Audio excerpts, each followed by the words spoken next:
welcome to our session. Today being Saturday, it is the session for our positivity portion. So we are going to do yoga for the tinge of positivity that we can increase in our life. So, yes, let us wait for 2 minutes for people to join in and then we'll start.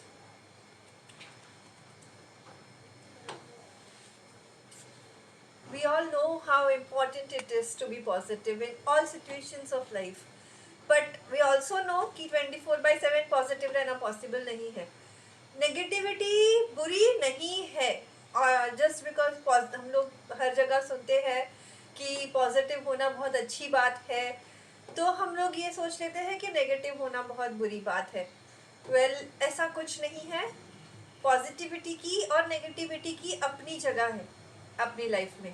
The only difference is कि अगर हम हमेशा हमेशा हमेशा हमेशा negative होंगे तो हम अपनी लाइफ में कुछ कर नहीं पाएंगे. तो हमें बैलेंस रखना ज़रूरी है. हम लोग ह्यूमंस हैं, हम लोग बहुत सारी रेंज ऑफ इमोशंस फील करते हैं.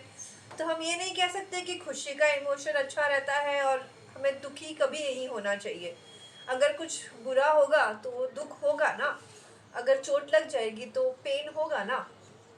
अगर कोई चीज़ के लिए हम बहुत वक्त से वेट कर रहे हैं और वो हमें नहीं मिलेगी तो दुख होगा ना.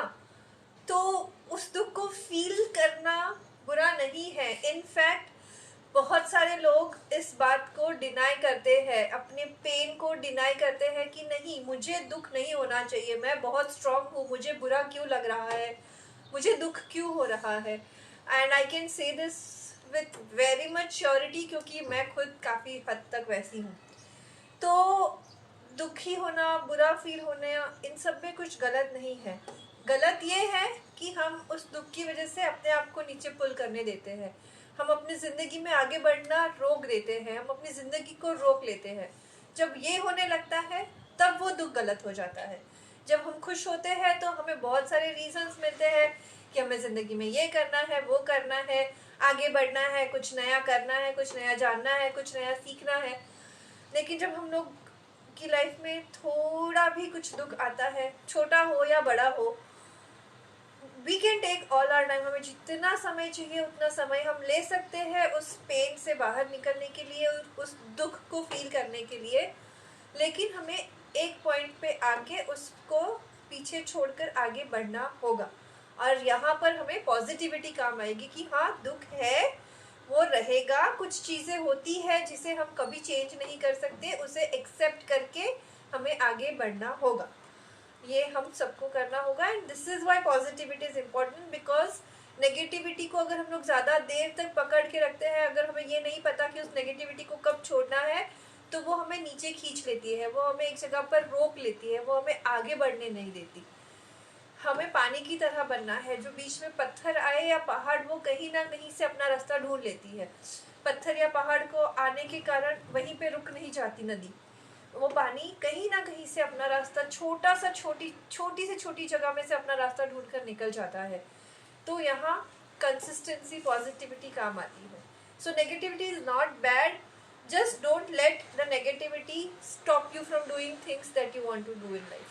आपको लाइफ में जो कुछ भी पाना है, जो कुछ भी हासिल करना है, जो कुछ भी करना है, अगर वो पाने से आपकी नेगेटिविटी आपको रोक रही है तो वहाँ आपको आपकी नेगेटिविटी को रोकना है. पर नेगेटिव इमोशंस फील करना, इसमें कुछ गलत नहीं है. We all are humans and we all have the right to feel the emotions because it is a part and parcel of life. इसी नोट के साथ हम लोग आज अपना पॉजिटिविटी पोर्शन का सेशन स्टार्ट करते हैं. once again namaste and welcome everybody. Hi Rita Ben, hello Ashish ji, hi Jinal, hello Sudhir. So we'll start with our exercise of awareness. We'll start with Sukhasan. Let us all sit together. अपने cross leg कर लो पैरों को. पलाठी बांधने बेसे जवानु छे. पैरों की पालथी मंगा के बैठना है.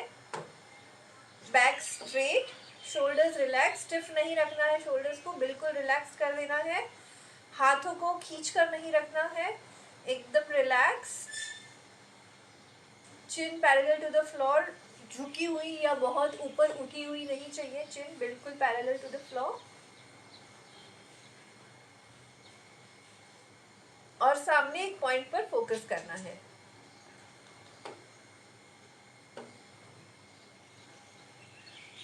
धीरे से आंखें बंद कर देनी है।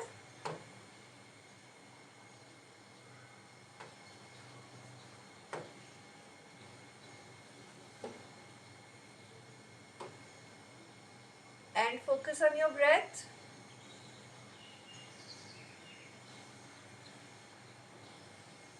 टू ऑल द पीपल जो पहले दिन से मेरे सेशन अटेंड कर रहे हैं, आपको अभी पता ही है आपके ब्रेथ में क्या ऑब्जर्व करना है। For everyone else, focus on your breath. और पूरे सांसों को इनहेलेशन से लेके एक्सहेलेशन तक पूरे प्रोसेस को ऑब्जर्व करना है।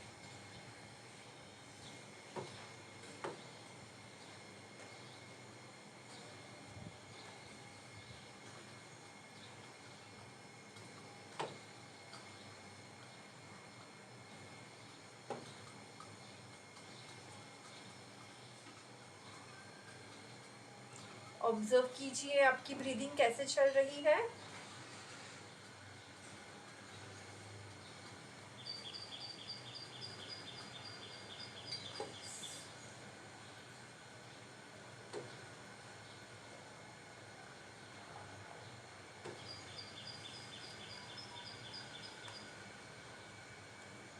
आपकी ब्रीदिंग हैवी चल रही है या लाइट चल रही है।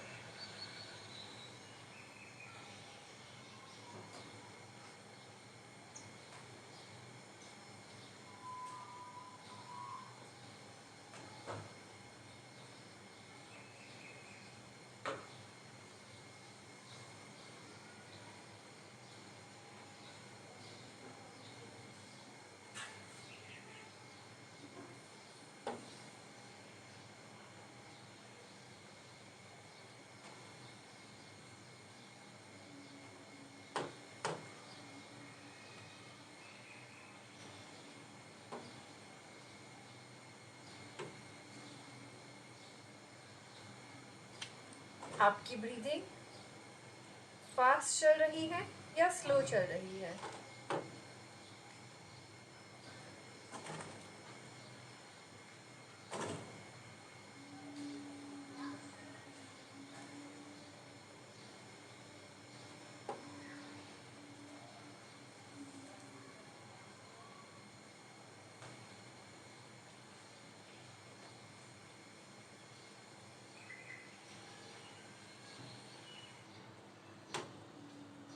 आपकी सांसें डीप है या शैलो है।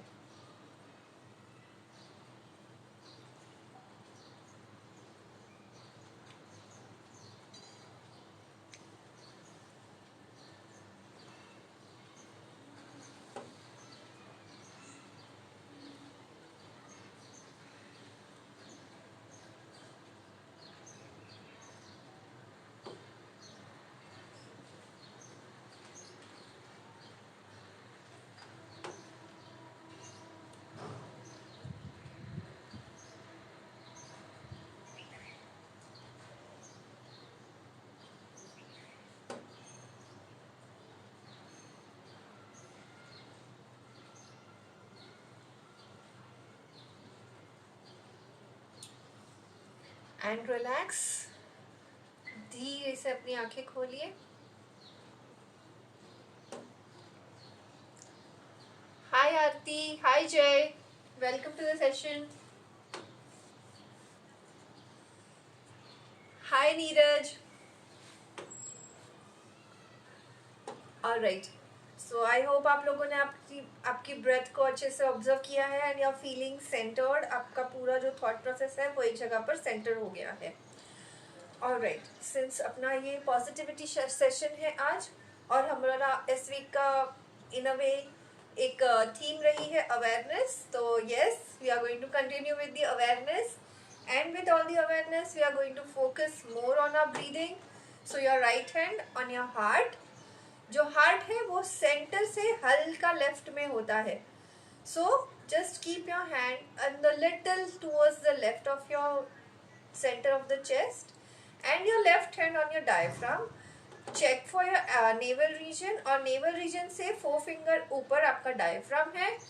So keep your hand on your diaphragm. बहुत हल्के से हाथ रखना है डायफ्राम पे. राइट हैंड में आपको आपकी हार्ट बीट फील होगी, जो आपको खुद से कनेक्ट होने में ज्यादा हेल्प करेगी. जो लेफ्ट हैंड है उसमें आपको आपके डायफ्राम की मूवमेंट को फील करना है. व्हेन यू इनहेल आपका डायफ्राम एक्सपांड होगा एंड व्हेन यू एक्सहेल आपका डायफ्राम कॉन्ट्रैक्ट होगा. Inhale and exhale.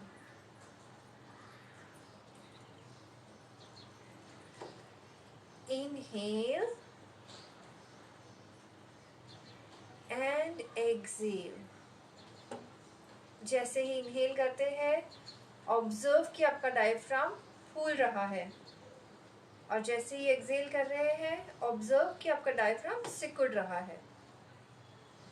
Inhale and exhale. Deep inhalation और डीप एक्सहेलेशन करना है. I'll give you the counts for equal breathing. Equal breathing के counts के साथ करेंगे. Inhale 2 3. Exhale 2 3. Inhale 2 3. Exhale 2 3. Inhale 2 3. Exhale 2 3. Inhale 2 3. Exhale 2 3.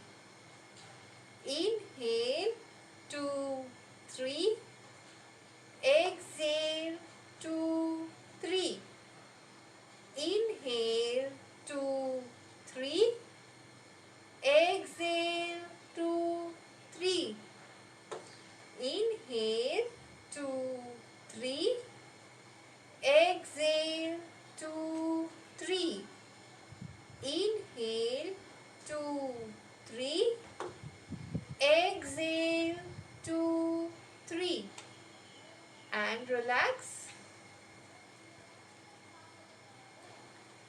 Hope आप लोगों की ब्रीदिंग पहले से थोड़ी ज़्यादा डीप हो रही है. Yes, Neeraj, even I am glad you could finally attend my session live. Thank you so much for it. All right. So, moving on to the next exercise. Bhramari प्राणायाम जो हम लोग कर रहे हैं to increase the flow of nitric oxide, the intake of nitric oxide in our body. इसके जो भी फायदे हैं मैंने लास्ट 2 दिन से आपको रेगुलरली बताए हैं. So let us do it together. अगर आप आपके हाथ के साथ कर सकते हैं तो ग्रेट, अगर नहीं तो आप हाथ नॉर्मल रख के भी बैठ के कर सकते हैं.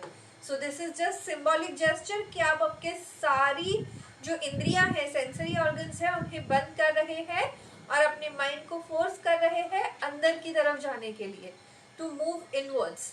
तो अगर आप ये कर सकते हैं, सो little finger below your lips, ring finger above your lips, middle finger on the bridge of your nose, index finger on your eyelids और thumb से ear flaps हल्के से बंद करने हैं.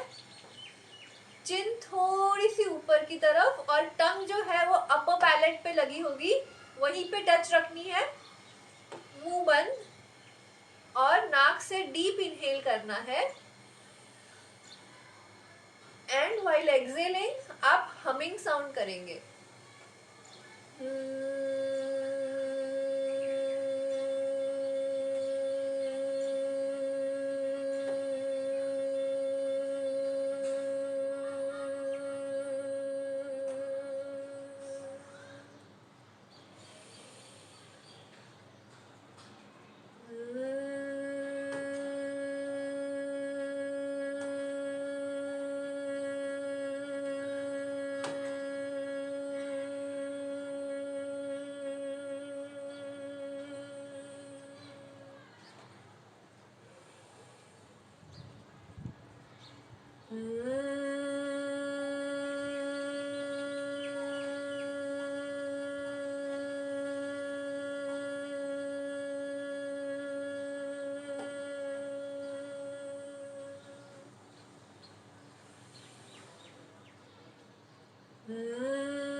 से हाथों को छोड़ दीजिए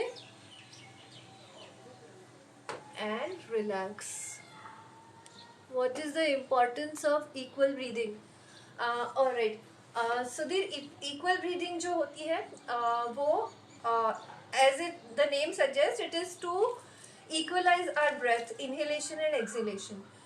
What happens is जब हम लोग ज़्यादा लॉन्ग इनहेल कर लेते हैं और कम एक्सेल करते हैं तो जो स्टेल एयर है जिसमें से ऑक्सीजन निकल चुकी है और वो बेसिकली यूजलेस है हमारी बॉडी के लिए, लेकिन वो बॉडी से बाहर नहीं निकल पाई है क्योंकि हमने कम्प्लीटली एक्सेल नहीं किया है और वो स्टेल एयर हमारे लंग्स में स्टोर हो जाती है कहीं किसी कोने में एंड वो लंग्स का स्पेस ऑक्यूपाई कर लेती है. बिकॉज ऑफ दैट जब आप नेक्स्ट ब्रेथ लेते हो तो वो फुल कैपेसिटी तक नहीं ले पाते हो. So if you keep breathing in an unequal manner, अगर आपका इनहेलेशन लॉन्ग है और आपका एक्सेलेशन शॉर्टर है तो you are basically not inhaling और एक्सेलिंग और breathing to the full capacity. तो वो हमारा ब्रेथ फुल कैपेसिटी तक हो और हमारे बॉडी को अच्छे से ऑक्सीजनेशन मिले, इसीलिए हमें इक्वलाइज करना है ताकि जितनी एयर हमने इनहेल की है उतनी सारी एयर एक्सेल कर ले. कोई कोई ऐसे भी लोग होते हैं जिनका इनहेलेशन बहुत शॉर्ट होता है, एक्सेलेशन लॉन्ग होता है. अगेन वो आपके बॉडी में डेफिसिट क्रिएट करता है. These kind of people get tired a lot, बहुत फटीग फील करने लगते हैं. So equal breathing that is why is the optimal breathing, जहाँ इनहेलेशन और एक्सेलेशन इक्वल अमाउंट में होता है. You are inhaling and you are letting go of all the things that you don't need anymore, basically air, and then you are making space for new air to come in, enter your body, so that पूरे body को अच्छे से supply मिले oxygen का. और जो भी process है सर्कुलेशन की, ब्लड सर्कुलेशन की, और वो सारी जो प्रोसेसेस है which are obviously dependent on our breathing, उसको एक बूस्ट मिलता है. So that is why equal breathing is the most effective and the most efficient form of breathing. It is like the pinnacle of all forms of breathing. अगर आपकी breath 24/7 equal चलती है without you putting conscious effort, तो आप majority of diseases को avoid कर सकते हैं. So try as much as possible, starting में conscious efforts ही डालनी पड़ेगी to equalize your breath, and when you will eventually someday you will reach a place जहाँ पर आपका naturally equalize हो जाएगा breathing. That is when the chances of you falling ill would minimize to an extreme extent. So that is what it is. Alright, story time. आज की जो story है वो basically kids story है, पर हमारी लाइफ में भी बहुत applicable है ऐसा मुझे लगा, तो इसलिए I thought of sharing it with you all. सो बहुत छोटे छोटे बच्चों की स्टोरी है, बट हमारे अंदर भी एक चाइल्ड छुपा ही हुआ है. तो I am just trying, if whatever the feedback, अच्छा लगे बुरा लगे, let me know. Maybe I will be able to decide further sessions में इन स्टोरीज को इंक्लूड करना है या नहीं. Okay, so this story is about a farmer जिसका नाम भोला होता है और उसके दो बच्चे होते हैं, एक सोनू और एक मोनू. ये दोनों स्कूल जाते हैं, पढ़ाई करते हैं और एट द सेम टाइम वो लोग अपने पापा को फार्मिंग में, अपने खेती के काम में हेल्प भी करते हैं. और खेती करते करते भोला जो होता है वो अपने बच्चों को कुछ ना कुछ लेसन सिखाते रहता है, लाइफ लेसन जिसे कहते हैं. सो एक बार क्या होता है, भोला सोनू मोनू को कहता है कि इस पूरे फील्ड में कहीं तो मैंने एक गेंद छुपा के रखी है, एक बॉल छुपा के रखी है, तो मैं चाहता हूँ कि आप लोग ढूंढो, जिससे भी ये बॉल मिल जाएगी ये बॉल उसकी हो जाएगी. सो जो सोनू होता है वो बहुत पॉजिटिव थिंकिंग वाला पर्सन होता है और जो मोनू होता है वो थोड़ा नेगेटिव थिंकिंग वाला पर्सन होता है.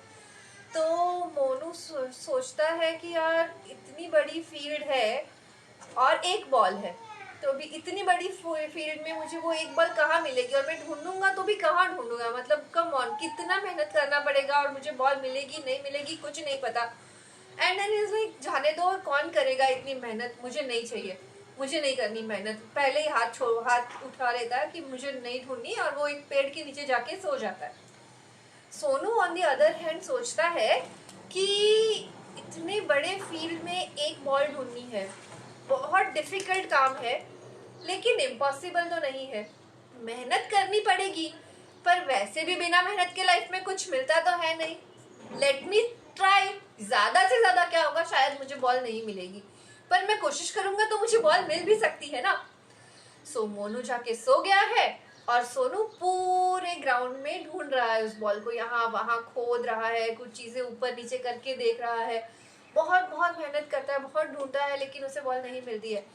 फाइनली जहाँ मोनू सोया रहता है तो वो उस पेड़ के पास आ जाता है एंड उसको लगता है कि अरे मैंने पूरा गार्डन तो देख लिया, पर मैंने इस पेड़ के आसपास तो कहीं नहीं देखा। तो वो पेड़ के आसपास भी थोड़ा खोद कर ऊपर नीचे करके देखने लगता है, तो उसे पेड़ के पीछे बॉल मिल जाती है and he is very happy to find that ball, की फाइनली उसकी मेहनत रंग लाई और उसे बॉल मिल गई। और वो अपने पापा के पास जाता है और उसे बताता है कि ये देखिए मुझे बॉल मिल गई। Obviously is very happy. और मोनू उठता है इन सब शोर के बीच और देखता है कि सोनू को बॉल मिल गई है। तो ही इज स्टैंडिंग देयर, उसके पास कुछ रिएक्शन भी नहीं है देने के लिए कि मतलब अभी बोले तो क्या ही बोले। तो बेसिकली सिंपल सी मैसेज है इस स्टोरी का कि आपको अगर लाइफ में कुछ करना है, आपको लगता है बहुत मुश्किल है और इसलिए हम शुरुआत ही नहीं करते। मैं इसलिए ये स्टोरी मैंने आज लेनी पसंद की क्योंकि मुझे पता है बहुत एक्सटेंड तक मैं ऐसी हूँ, और बिकॉज मुझे इस बात की अवेयरनेस है, मैं कॉन्शियसली इस चीज़ को चेंज करने की कोशिश भी कर रही हूँ। So yes, I am that kind of a person जो सोचते हैं अरे यार मतलब ये करना है मुझे, पर मैं ये कर पाऊंगी कि नहीं, व्हाट इफ मैं नहीं कर पाई, व्हाट इफ मैं हार गई, व्हाट इफ मैं सक्सेसफुल नहीं हुई, व्हाट इफ मुझे आया ही नहीं ये करना, मतलब जीतना तो दूर की बात है मैं कर ही नहीं पाई तो क्या। ये सारे बहुत सारे ऐसे थॉट्स होते हैं जो मुझे कोई भी चीज़ शुरू करने से पहले ही रोक देते हैं। ये सेशंस मुझे बहुत टाइम से शुरू करने थे, बट नोइंग माई सेल्फ मैं यही खुद को सोच सोच के रोक रही थी कि मैं शुरू तो कर दूंगी, बट उसके बाद क्या, व्हाट इफ मैं इसे कंटिन्यू नहीं कर पाई। ये डर मुझे आज भी रहता है। एवरी डे मुझे ये सुबह पता नहीं रहता है मैं आज का सेशन करूंगी या नहीं। मुझे खुद को बहुत पुश करना पड़ता है बिकॉज आई नो समवेयर मैं बहुत जल्दी मोटिवेशन लूज कर देती हूँ लाइफ में, but I keep pushing my self कि नहीं, ये मैंने एक एंडेवर लिया, एक बीड़ा उठाया है अपने सर पे और मुझे किसी ने फोर्स नहीं किया है इस चीज के लिए। I am doing it with my own will because I want to do it. I am doing it because I want to reach people in this time and help them out. तो I can not give up. और ये चीज मैं अपने आप को रोज 1000 बार समझाती हूँ, तब जाके I am able to come and conduct these sessions. So somewhere I feel that many of you might be able to relate to this। और इसका अगेन जो हमारी अवेयरनेस का थीम चल ही रहा है, तो एक अवेयरनेस चाहिए कि हम ऐसे हैं, एक्सेप्टेंस चाहिए कि हाँ हम ऐसे ही है, लेकिन ये इसका मतलब ये नहीं कि हम ऐसे ही रहेंगे। हम ऐसे हैं लेकिन हम ऐसे रहना नहीं चाहते हैं, तो we have to work towards it. और अगर हम लोग उसकी तरफ काम करेंगे तो हम उस चीज़ को अचीव भी कर लेंगे। तो यही मेरा मोटिव था इस स्टोरी को लेने के पीछे, because I could relate my self with Monu a lot. मैं बहुत मोनू जैसी हूँ और मैं सोनू जैसी बनने की कोशिश कर रही हूँ। सो यस, अगर आपकी लाइफ में भी कुछ ऐसी चीज़ें हैं जो आप करना चाह रहे हैं लेकिन कौन करेगा, कैसे करेगा, मैं कर पाऊंगा कि नहीं, मैं सक्सेसफुल होऊंगा कि नहीं, मुझे ये करना आएगा कि नहीं, ये सारे क्वेश्चंस या कोई भी और क्वेश्चंस हैं जिसकी वजह से आप बॉक्ड डाउन फील कर रहे हैं, take that first step. Take that first step. एक स्टेप लेंगे तो दूसरा स्टेप कहाँ रखना है इसका आंसर ऑटोमेटिकली मिलेगा, तीसरा स्टेप कहाँ रखना है इसका answer automatically. Take your life one day at a time, take life decisions one step at a time. Goals रखिए, लेकिन गोल डायरेक्टली गोल तक पहुंचने का सोचेंगे तो शायद नहीं पहुंच पाएंगे। एक एक स्टेप्स करके आगे चलेंगे तो आप पक्का अपने गोल्स को अचीव कर पाएंगे। So focus on one step at a time. So that is all about the story for today. And moving on. All right. Awareness exercise हम लोग कर रहे थे। हम लोग एक क्रिया है जिसे कहते हैं निस्पंद भाव, हम लोग वो निस्पंद भाव वाली क्रिया करेंगे। निस्पंद भाव की क्रिया में क्या करना है आपको, आप वॉल का सपोर्ट लेकर या किसी भी चीज, अगर वॉल सपोर्ट लेंगे तो बेटर है, वॉल का सपोर्ट लेकर बैठ जाइए। पूरी तरह से उसे टेक कर बैठना है, पैरों को बाहर की तरफ फैलाना है अपने सर को पीछे की ओर करके पूरी तरह से रिलैक्स हो जाना है। जो हाथ है उन्हें पैरों पे रखना है, हथेलियां ऊपर की तरफ, and relax completely.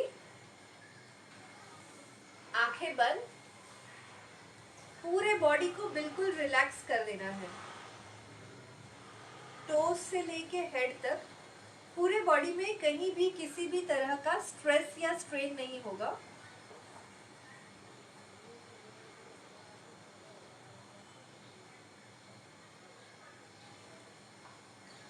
Focus on your breath.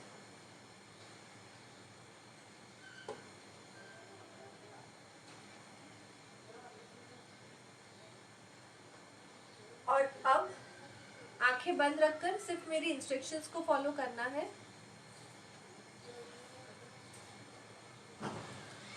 Alright, सो अभी आप आंखें बंद रखेंगे और आपका पूरा जो ध्यान है वो आपके घर के बाहर की तरफ लेके जाएंगे। घर के बाहर से आपको कौन कौन सी आवाजें आ रही है वो सुनने की कोशिश करना है।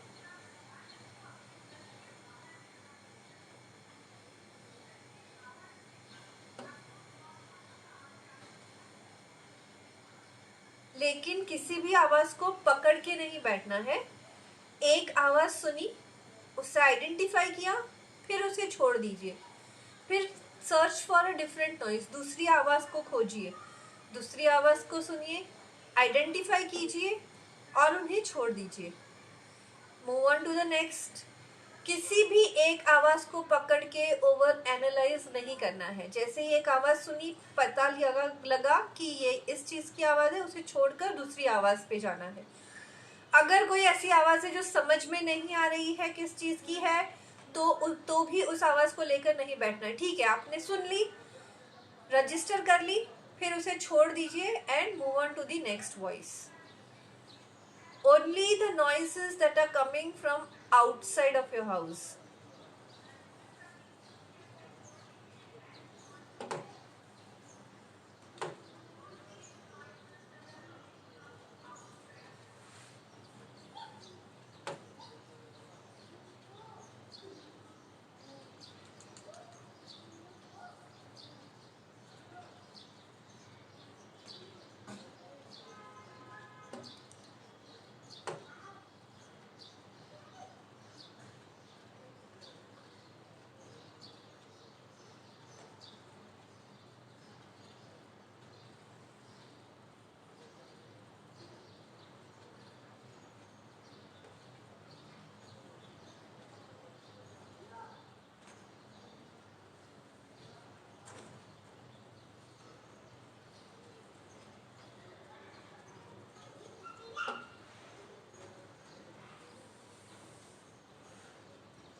घर के बाहर से आने वाली आवाज़ों में किसी व्हीकल की आवाज़ हो सकती है, किसी पक्षी की आवाज़ हो सकती है, किसी मशीन की आवाज़ हो सकती है। It could be anything.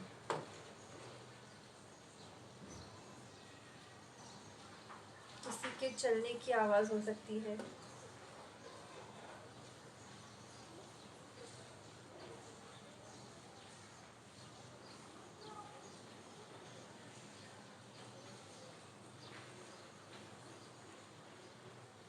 हवा की आवाज़ हो सकती है जो पेड़ के बीच में से बह रही है, पत्तों की सरसराहट की आवाज़ हो सकती है।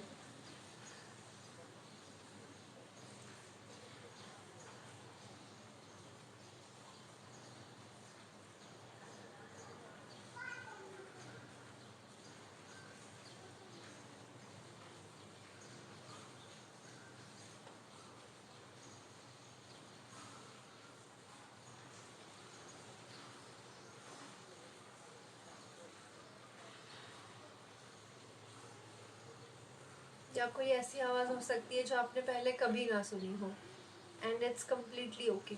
Just register that sound and move on to the next.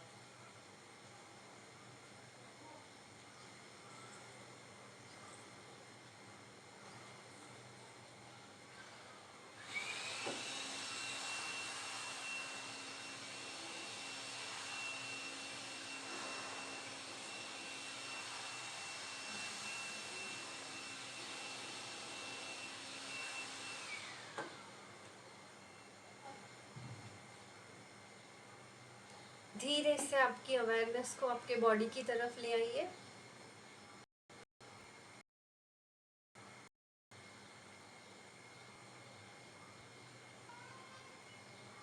Gently आपके पैरों की उंगलियों को हल्की हल्की मूवमेंट दीजिए। हाथों की उंगलियों को हल्की सी मूवमेंट दीजिए। हल्के से आपके नेक को मूव कीजिए और धीरे से आपकी आंखें खोल दीजिए।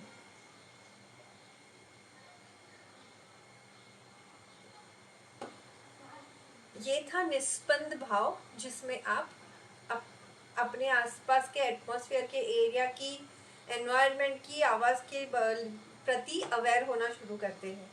This was the first step. इसके और भी ये 2-3 स्टेप्स हैं जो हम लोग धीरे धीरे करेंगे।